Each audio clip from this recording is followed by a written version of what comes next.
The Rebel Alliance fought a long war against the Imperial regime, but they did so with vastly little funding and armaments.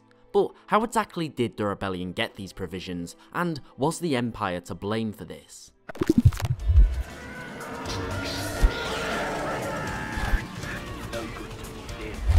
Well, firstly, we need to look at how the Empire tried to stop their enemies from getting the tools they needed to wage war.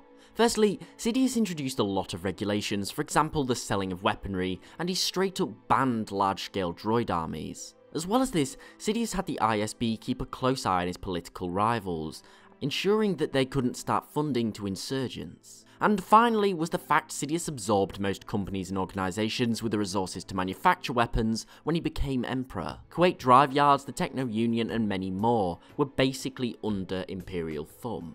This was also a key factor that possibly worked against the Empire though. Now, the Empire, being an autocracy, knew it needed a huge amount of weapons, and for such a military project to be viable, it needed to be cheap.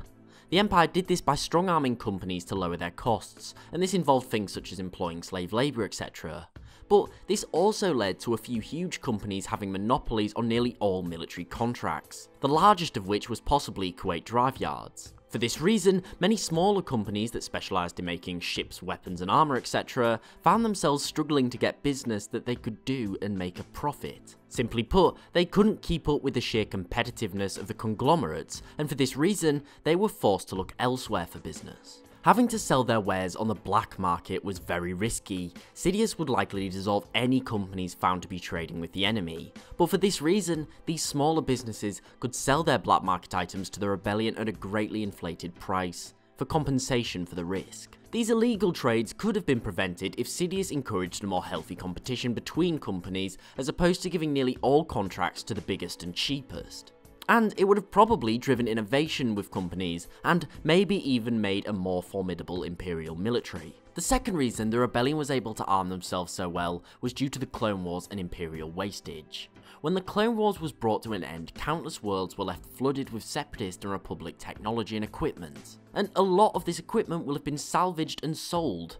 For example, many scout walkers would find their ways into the hands of the rebellion.